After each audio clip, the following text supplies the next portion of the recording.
Meet the world's grumpiest cat, the Pallas's cat. Hello everyone, I'm Popy Science. Today we're going to introduce a cat that's super popular, the Pallas's cat. It's basically the internet's favorite feline. First, let's talk about its physique. It's extraordinarily unique. You could even say it's outlandish. When it curls up, it looks like a giant fluff ball, absolutely chubby. Then there's its face. It always has this serious expression, like it's unhappy and fierce. People call it the world's grumpiest cat. But sometimes it also has this bewildered look, a bit silly. In general, whether it's its posture or its movements, the Pallas's cat gives off this "I don't care" vibe. Like nothing matters to it, it's uninterested in everything, with a classic "I'm over it" face. And this lazy charm is what's won it a huge following. But wait, there's more. A lot of people feel that the Pallas's cat's face is strangely human-like. Not really like an animal, so people have tried to figure out why. They've concluded there are three main reasons. 1, its face is flat. Its nose and mouth don't really stick out, which is a human facial feature. 2, the Pallas's cat's ears aren't on top of its head, they're more on the sides, and they aren't as pointy as other cats. Both the position and the shape are a bit like humans. Finally, there are its eyes. Most cats have slit-shaped pupils, but the Pallas's cat has round pupils, just like humans. It's probably these factors that make it appear so human-like. Now, as a show dedicated to exploring the animal world, we can't just talk about looks, can we? This Pallas's cat is not only beautiful, but its name and survival strategies are also fascinating. Even its hunting methods are practically magical. It's truly an extraordinary creature, worthy of closer examination. So today's show, we'll dive into the legendary story of the Pallas's cat. But first, since we're talking about a cat, we need to figure out what kind of cat it is. In biological classification, the Pallas's cat belongs to the Felidae family, feline subfamily, Prionelurus genus, and it's the only species in this genus. So who's its closest relative? It's most closely related to the leopard cat. Remember the fishing cat we talked about before? It belongs to the leopard cat group. Although they're closely related, the Pallas's cat and the leopard cat have completely different lifestyles. The fishing cat, as its name suggests, needs to be near water to catch fish. Fish can't survive out of water, and the other leopard cat species mostly live in forests, especially in the humid regions of South Asia and Southeast Asia. But then you look at the Pallas's cat, everything changes. Just like the mountain hare and the Tibetan fox we talked about last time, this is another high-altitude master, living in places like the Tibetan Plateau, the Iranian Plateau, the Caucasus Mountains, the Mongolian Plateau. They're basically desolate places with high altitudes, low oxygen, and a lack of wildlife. No wonder it's considered extraordinary. Any creature that can make a home there must be tough. Now let's talk about the name Pallas's cat. I'm sure a lot of viewers have wondered, it's clearly a cat, why such a name? We need to break it down. First, the most interesting explanation, and also the most widely circulated one, is that it comes from a Turkic word. It's said that nomadic tribes would see the Pallas's cat in the wild and shout "tuşun," which means stop in their language. And the cat would actually stop and even turn its head, as if it understood they were calling it. It's like it acknowledged the name itself. Over time, tuşun became tusun, and then Pallas's cat. There's another explanation, which breaks down the name tusun into tu and sun. Sun in Chinese usually refers to husun, which means monkey. But if anyone says a Pallas's cat looks like a monkey, they need to go to the hospital to get their eyes checked. It doesn't look anything like a monkey. So this explanation needs a little bit of a twist. It has to do with another cat species, the rusty-spotted cat. The rusty-spotted cat actually bears some resemblance to the Pallas's cat, and it's also called Shelly sun, so the sun in Pallas's cat comes from that. Now that we've dealt with sun, let's talk about chew or rabbit. There are two explanations here. One is very simple. It says that the Pallas's cat curls up into a ball which resembles a rabbit curled up. It's about its shape, not its appearance. The other explanation is that the Pallas's cat is called Pallas's cat because it loves to eat mountain hares. This logic makes sense because we've seen other examples. the honey badger, which loves to eat honey, coconut crabs, which love to eat coconuts. They're all named after their main food source. So the Pallas's cat is the sun that loves to eat mountain hares. That's the explanation. Since it loves to eat mountain hares, the Tibetan plateau is basically paradise for it. There are supposedly 1.2 billion mountain hares there. The Pallas's cat wouldn't miss out, right? But when facing the cold plateau, the Pallas's cat's equipment seems to have a small issue. Although the Pallas's cat looks big and fat, it's actually about the same size as a regular house cat. Roughly 80 centimeters long from its head to its tail. It weighs about 3 to 5 kilograms, actually lighter than many house cats. So how can it be so fat, yet so light? Well, it has long fur. Its undercoat, the fur closest to its skin, is 4 centimeters long. Its outer fur can reach 7 centimeters long, and in the winter when it's cold, it can even exceed 10 centimeters. How extreme is that length? Let's compare it to the polar bear, another creature that relies on long fur to stay warm. The Pallas's cat weighs about 1/100th of a polar bear, but its fur length is almost the same. No wonder it looks so chubby. So long fur is basically a hallmark of the Pallas's cat.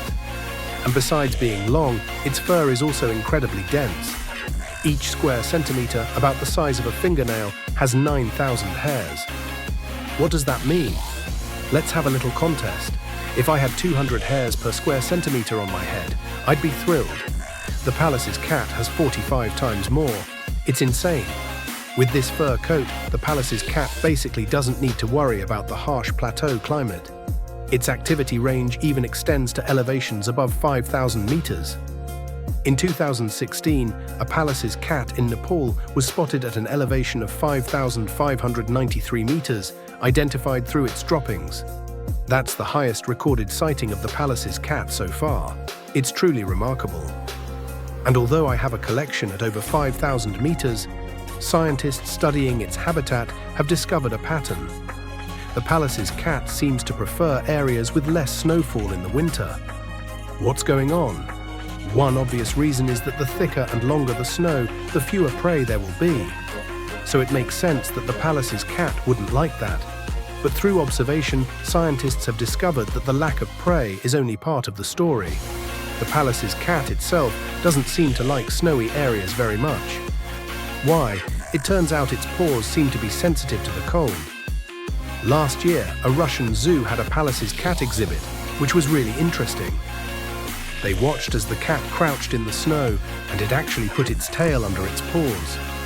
It felt like it didn't want to stand on the snow, like it had a fur coat on, but forgot to wear shoes. It looked so cute and silly. So was the Pallas's cat just being cute, or was it really cold? Scientists observing the Pallas's cat in the wild say it's probably genuinely sensitive to the cold. It even seems uncomfortable when hunting in the snow. If it stays there too long, its legs get frozen. What can it do? It has to keep shaking its legs as it walks towards its prey, trying to improve blood circulation. It looks extremely comical. But this shaking back and forth makes it easier to expose itself, often scaring its prey away. So it probably doesn't like areas with lots of snow for this reason as well. Luckily, the Pallas's cat can always eat itself fat before winter. It's incredibly skilled at hunting on grasslands. Although it loves to eat mountain hares, compared to the Tibetan fox, the Pallas's cat isn't as picky. It also eats voles, jerboas, marmots, and other creatures. In general, it's either rabbits or rodents, things that live in burrows. To deal with these creatures, the Pallas's cat has a highly developed hunting technique. The most important aspect is keeping a low center of gravity. We talked about this before with the Tibetan fox. Because grasslands have few hiding places, the best way to get close to prey unnoticed is to stay as close to the ground as possible. And the Pallas's cat has two natural advantages in this area. One, its short legs. They're probably the shortest legs in proportion of all feline species. Two, its ears. They're on the sides, not on top of its head, which makes its head very flat. So when the Pallas's cat walks, it's like it's sliding across the ground. It's as flat as it can get. And then there's its fur color. It's mostly gray, which is perfect for camouflage in rocky areas. But when it's on the grass, the contrast is pretty obvious. So when it hunts, its basic strategy is to pretend it's a rock. You'll see it move a few steps, then stop, then move a few more steps, then stop again. If there's a bush, it'll hide behind it. Sometimes you'll think the image is frozen. It's because it's staring intently at its prey. If the prey is even slightly alert, it'll lock onto it. It's like playing statue, extremely cautious. Finally, when it gets close enough, the Pallas's cat suddenly leaps and attacks, denying its prey any chance to escape. The success rate is very high, but besides its exceptional stealth skills, the Pallas's cat has another magical trick up its sleeve. You'll notice that when it gets close to its prey, it often shakes its tail. It's like the tail has been set to vibrate. It wags back and forth, shaking. This happens at a distance of maybe 2 meters. The prey can clearly see it, but here's the magical part. As soon as it starts shaking its tail, the prey freezes, as if it's been put under a spell. It's incredibly strange. Is it really that magical? Well, Mongolian researchers actually conducted an experiment. They used a fake tail to try to trap voles. And guess what? 3 voles in the area were simultaneously mesmerized. They just lay there, staring intently at the tail, not moving anywhere. So it seems that the Pallas's cat's vibrating tail really is effective. It even uses a petrifying spell. It seems those poor voles are completely under its control. And the Pallas's cat has another common hunting tactic: mouth guarding. Usually voles and other creatures have multiple burrow entrances. The Pallas's cat will observe them, find patterns, and choose the entrance where the voles appear, most often to guard it. This tactic has a very high success rate, and even young Pallas's cats can do it sometimes. In short, if a Pallas's cat wants to hunt something, the prey basically has no chance. Although they look a little bit chubby and a bit silly, they're still top-notch predators as members of the cat family. I've noticed a pattern. Whenever we talk about cats, someone always asks if they can be kept as pets. I'm guessing that some of you are thinking about the Pallas's cat right now. So can the Pallas's cat be kept as a pet? Of course not. Don't even think about keeping one at home. Even zoos, with their specialized facilities, haven't been very successful in keeping them. Right now, only a small number of zoos around the world have Pallas's cats. In China, only the Jining Wildlife Park has them. There was a Pallas's cat that became an internet sensation. Some of you might have heard of it. Sun Simiao. He was from the Jining Wildlife Park. Why was he called Sun Simiao? It's said that when he first mated, it lasted only about 4 seconds. So he was relentlessly mocked and actually became famous for it, becoming the most famous Pallas's cat in China. It's pretty tragic, and unfortunately, last October, Sun Simiao choked while eating and died. It was a huge loss, but thankfully he left behind an offspring. In 2021, he mated with another Pallas's cat named Sun Shangxiang, and they had a baby named Sun Danyang. We can talk about the name later, but at least this was the first Pallas's cat in China that was artificially bred and raised to adulthood. You can see how difficult it is to breed them. It's way harder than raising lions or tigers. So what's the reason for this? The current theory is that it's due to their immune systems. Their natural habitats are all high-altitude regions or very remote places. Those places have very few bacteria and viruses, meaning their immune systems have never really fought any big battles. Once they're brought into a captive environment, they're exposed to all sorts of diseases. Many diseases that are commonplace for domestic cats can be fatal for Pallas's cats. That's why the survival rate of artificially bred Pallas's cats is very low. But in recent years, as they've gained more experience and improved the breeding conditions, the number of offspring surviving has increased somewhat. Actually, breeding Pallas's cats isn't just a headache for zoos. It's also difficult for them in the wild. Their natural behavior is solitary, and their habitats are vast and remote. It can be difficult to find a mate. And to make things worse, female Pallas's cats have a very short estrus period. They only go into heat once a year, and only for 1 or 2 days each time. If they don't meet up during those days, they'll have to wait until next year. It's pretty rough, but luckily once they do successfully mate, the kitten's survival rate in the wild is pretty good. They usually mate in early spring and give birth in early summer, with 3 to 6 kittens per litter. By the time winter arrives, the kittens can live independently. We mentioned earlier that the Pallas's cat is an incredibly skilled hunter, so the kittens don't really need to worry about starving to death. Their survival to adulthood mainly depends on predators. Speaking of predators, the Pallas's cat has a lot of them. Snow leopards, Tibetan wolves, brown bears, golden eagles, and other creatures can all prey on the Pallas's cat. It can't beat any of them, so its main defense is to hide. Young kittens generally don't leave the rocky areas where they were born. They play around nearby, and if they sense danger, they hide in the cracks. Adult Pallas's cats, when they go out to hunt and encounter danger, use the old trick of pretending to be a rock. It doesn't matter if it's the snow or the grass. They'll lie perfectly still for a long time, sometimes even staying still when covered in snow. It really does look like a rock. It seems that the petrifying spell is the Pallas's cat's signature move. The Pallas's cat's scientific name is Pallas's cat, named after the person who first described it. In 1776, a German naturalist named Peter Simon Pallas first described the Pallas's cat near Lake Baikal. It turns out that the Pallas's cat he found back then was a subspecies, the Baikal Pallas's cat. Mongolia, Siberia, Inner Mongolia, and northeast China are all part of this subspecies range. Later, 2 other subspecies were discovered: the Tibetan Pallas's cat from the Tibetan Plateau, the Manchurian Pallas's cat from Central Asia and Western Asia. So there are 3 subspecies in total. Currently, the International Union for Conservation of Nature, IUCN, lists the Pallas's cat as a least concern species. The 2019 estimate put the population at 58,000 individuals, but the population trend is considered decreasing. As for the threats they face, historically, the main one was hunting.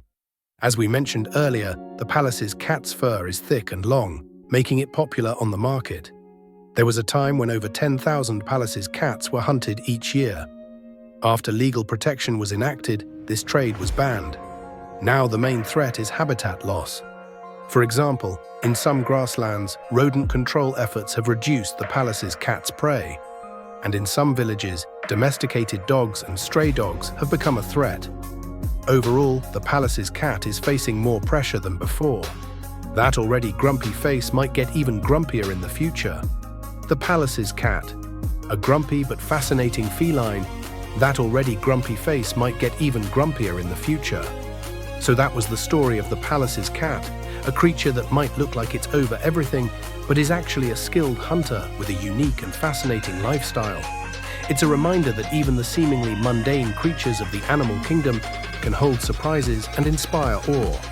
Next time, we'll explore another intriguing animal. Until then, stay curious, stay informed, and remember to appreciate the incredible diversity of life on our planet.